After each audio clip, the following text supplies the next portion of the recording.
Je suis heureux de l'occasion qui m'a été donnée de pouvoir parler à la quatrième assemblée des citoyens et des citoyennes de la Méditerranée.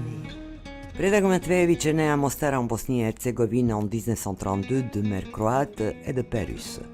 Il a étudié la philologie romaine à Sarajevo, Zagreb et Paris. À Faculté des lettres de Zagreb, il a dirigé la chaire de littérature française. Il a été professeur invité à la Sorbonne Nouvelle, à l'Université catholique de Louvain, ainsi qu'au département des langues slaves à l'Université La Sapienza à Rome. Professeur Matvejević réside à Zagreb, la capitale de Croatie. Il est décoré par la Légion d'honneur française et plusieurs décorations croates. Professeur Matvejević est porteur de nombreux doctorats honoris causa et l'auteur de beaucoup de livres qui ont comme sujet principal la Méditerranée. Parmi les titres les plus connus sont Pour une poétique de l'événement, Épistolaire de l'autre Europe, Entre asile et exil, Le monde ex, La Méditerranée et l'Europe, Île Méditerranée, L'autre Venise, Notre pain et son bréviaire méditerranéen traduit en 23 langues, tout récemment en turc et hébreu. Predrag Matvejević est président du conseil de la Fondation Laboratorio Mediterraneo de Naples, vice-président international du Pen Club de Londres. Il a été membre du groupe des sages de la Commission européenne à Bruxelles, membre fondateur de l'association Sarajevo de Paris et de Rome. Je ferai mon exposé tout en regrettant que ma santé ne me permet pas en ce moment de faire des voyages, des déplacements, des périples, des navigations longues.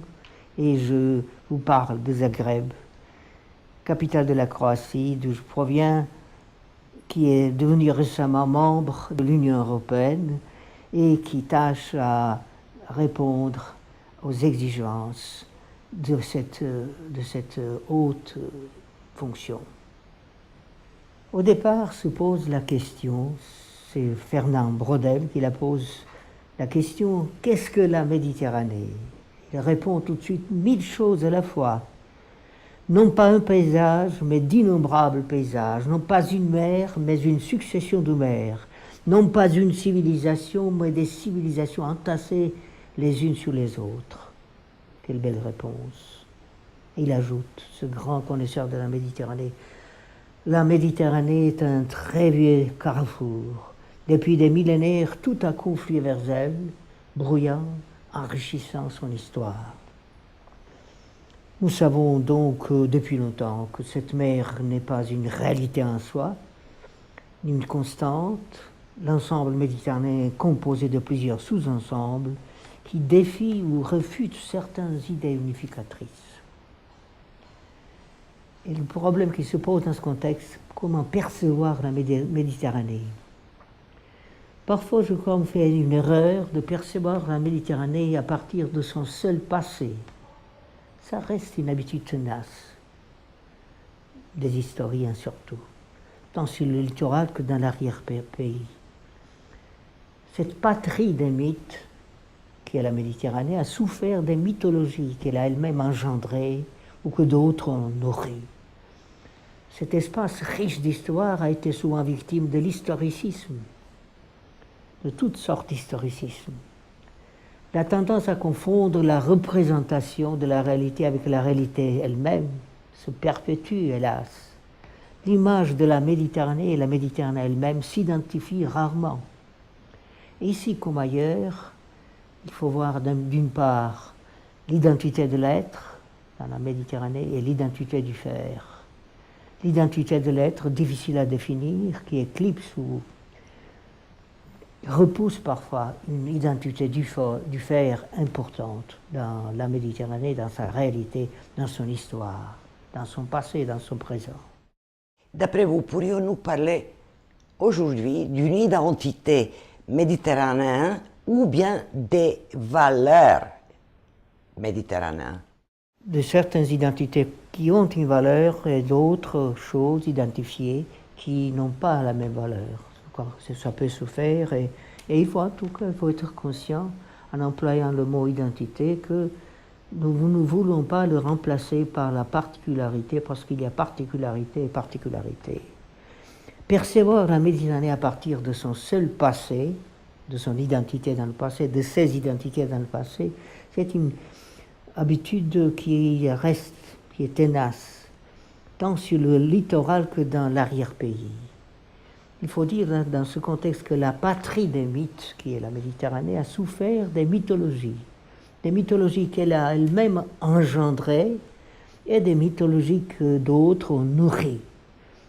Cet espace riche d'histoire a été victime de toutes sortes d'historicisme, surtout historicisme académique, professoral, disons. Donc, espace riche d'histoire, victime souvent d'historicisme. La tendance à confondre, ça me semble important, confondre la représentation de la réalité avec la réalité elle-même. Ce n'est pas la même chose. La représentation de la réalité peut varier d'une personne à l'autre. Et donc l'image de la Méditerranée elle-même ne s'identifie pas, s'identifie très rarement. Pour procéder à un examen critique de ces faits, il faut se délester au préalable d'un ballast encombrant relevant du passé et du présent. Il faut ajouter que la Méditerranée a affronté la modernité avec du retard, ça se sent, ça se voit, ça se connaît. La Méditerranée n'a pas connu la laïcité sur toutes ses rives, ça c'est aussi évident. Pour ses propres contradictions qui ne cessent de se refléter sur le reste du bassin et sur d'autres espaces parfois lointains. La réalisation d'une connivence, j'emploie ce terme plutôt que de la convivialité, c'est une chose à constater, à découvrir, à confirmer.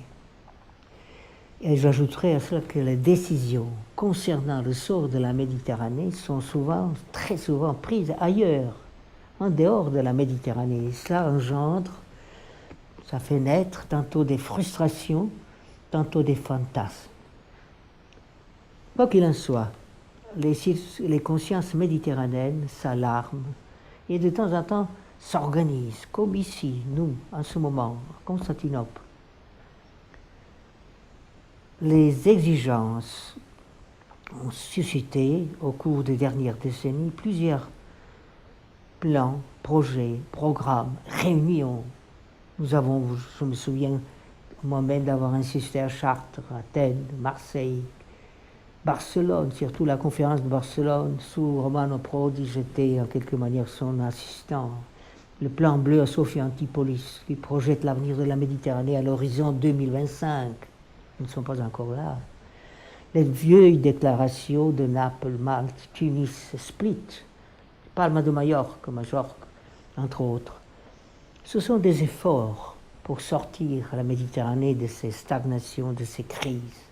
Ces efforts louables et généreux dans leurs intentions, stimulés, soutenus souvent par certaines commissions gouvernementales ou institutions internationales, n'ont obtenu des résultats voulus. Nous avons voulu beaucoup plus. Les résultats sont restés plutôt modérés. La Méditerranée se présente, d'une part, comme un état de choses. Elle n'arrive pas à devenir un véritable projet. Il s'agirait de faire de la Méditerranée un projet, de nos réflexions, de nos rencontres, de nos études, et non pas seulement des plans d'action. Excusez-moi, monsieur le professeur, à qui la faute? Des politiciens, des États, des gouvernements ou des citoyens? La faute appartient, si c'est une chose qui peut appartenir, à plusieurs facteurs, au gouvernement, aux politiques, aux traditions, aux difficultés de résoudre certains problèmes, à la pauvreté. Et on peut dire, pour résumer cette réponse, les deux rives de la Méditerranée ont beaucoup plus d'importance sur les cartes qu'emploient les stratèges militaires et autres, que sur les dépliants économiques, sur les cartes que déplient les économistes. c'est aussi une faute, une chose qu'on peut généraliser. Et puis il faut dire que les hasards sur les guerres implacables persistent récemment à des carrefours. Nous l'avons vu hier au Liban. La Bosnie n'a pas encore résolu sa situation, Bosnie-Herzégovine, et ainsi de suite. Je voudrais employer ici une métaphore, comme une métaphore, une chose très dure, très cruelle et très tragique. Ces exilés, ces immigrés qui viennent tous les jours, qui passent la Méditerranée, qui viennent à Lampedusa. L'Italie où j'ai habité pendant 14 ans, que je crois assez connaître, j'ai enseigné tant d'années, ne peut seul résoudre ce problème. Les seuls citoyens ne peuvent pas le résoudre. Les pouvoirs peuvent faire beaucoup plus qu'ils le font. Mais non seulement les pouvoirs italiens, ça dépasse la force de l'Italie, mais aussi le pouvoir des pays de l'Union européenne et d'autres pays qui veulent donner leur rapport à la solution de cette question. Professeur, la Turquie face un problème similaire avec ce qui se passe en Syrie depuis 2 ans. Donc, est-ce que, parce que ce sont les citoyens et citoyennes et les enfants qui sont réfugiés, les politiques, les camps militaires sont bien visibles aux ceux qui planifient les guerres. Quoi en faire? Est-ce que la Turquie peut supporter cette C'est également le problème de la Turquie. D'une certaine manière, c'est le problème de la Palestine. Vous avez plusieurs endroits où ce problème se pose. Et je crois, en commençant à le résoudre, à le penser, je crois que c'est notre prochaine assemblée pourrait se consacrer justement à ce problème. Il faut partir. Il faut partir non seulement d'une réflexion, mais aussi d'une élaboration. Et c'est avec l'élaboration qu'on peut aller plus loin. Savez-vous que pour faire ce passage dangereux, cette navigation brève et dangereuse, ça coûte 5 ou 6 années de travail aux gens qui le tentent. Alors, engager tous les gains, tous les salaires qu'on obtient pendant 5 ou 6 ans pour faire une catastrophe sur cette mer, risquant à chaque pas de se noyer. Et là, vous voyez, c'est le problème non seulement social, non seulement économique, mais problème de l'humanité, problème humanistique. Moral aussi. Pourrions-nous, en tant que l'Assemblée des citoyens et citoyennes de la Méditerranée, parce que c'est une association de bénévoles, pourrions-nous en faire quelque chose? La chose plus facile et la moins efficace, c'est d'envoyer quelques bateaux de nourriture qui peuvent suffire pour une semaine ou pour un mois, mais ça ne suffit pas. Il y a des questions de principe, il y a des questions plus profondes qui doivent se poser, que nous sommes là donc devant une problématique d'ordre moral très très très profonde et très difficile. On peut dire encore quelque chose sur nos mers voisines. La mer Noire cherche ses manières à se rapprocher en quelque sorte, à entrer dans la Méditerranée, bien qu'il y ait ce passage à travers le Bosphore, il s'agit de trouver d'autres liens plus intimes de cette mer ancienne où se passaient certains mythes de la Méditerranée, n'est-ce pas? La toison d'or, le colchide, tauride, comme se prononce d'une langue à l'autre. La Méditerranée a cultivé certains mythes qui se lient à la mer Noire. Là aussi, il y aura sûrement de la discussion, du débat. Et puis, quant à l'Adriatique, la Croatie a toute une côte de l'Adriatique du Nord, appelée naguère Golfe de Venise, cette mer, est fière de porter ce nom. L'Adriatique se voit réduit à un bras de mer dans les crises que nous traversons, que traverse toute l'Europe et une grande partie du monde, que traversent aussi les pays balkaniques, les pays de l'ex-Yougoslavie, que traverse la Croatie, il y a des choses à faire. L'Adriatique est une mer qui a son passé, son histoire, ses difficultés, et je crois que nous avons notre tâche, notre devoir d'y penser, mais d'inclure ces problèmes qui sont les nôtres dans la problématique de la Méditerranée. Nous faisons partie, l'Adriatique fait partie de la Méditerranée. C'est un golfe de la Méditerranée. Certaines de nos villes, en ce moment, nous voyons comment dirais-je, ville de Dubrovnik qui devient une capitale importante. Méditerranéenne. Ça exige une grande responsabilité. Nous devons répondre, le gouvernement, les politiciens, les citoyens croates doivent penser à cette occasion qui s'offre avec une ville resplendissante. Celui qui est venu une fois, toute la ville désire de revenir. Comment on peut-on arrêter ou empêcher, par quels moyens, ces divisions dont nous parlions au début? De l'Est à l'Ouest, tout est divisé, comme disait Léonard de Vinci. Pourra-t-on arrêter ou empêcher ces divisions? Par quels moyens? Des divisions qui se créent à chaque point, de l'Orient à l'Occident, du Nord aussi. Ces questions souvent restent sans réponse. Les sages ont dit qu'on ne peut pas avoir la paix autour de nous si nous n'avons pas la paix en nous-mêmes.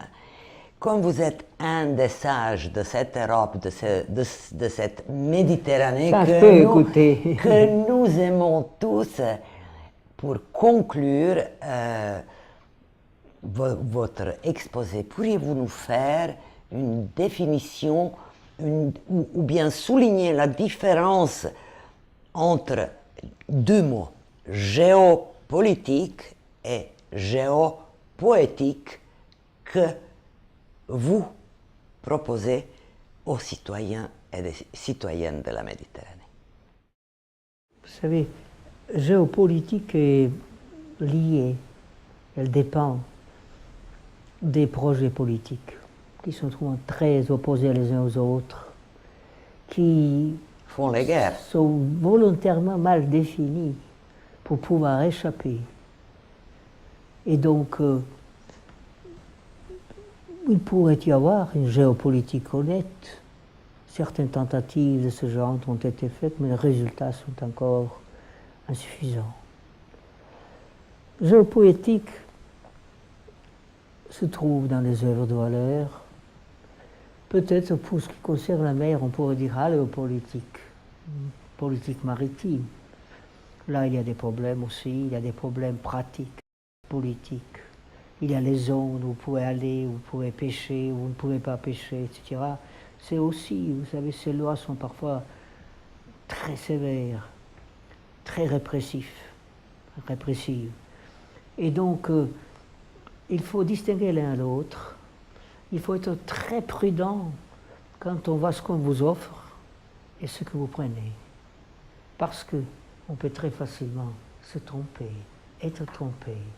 Et il faut dire, il y a tant de forces autour de notre mer qui savent tromper. Ne permettons pas qu'ils compromettent notre mer.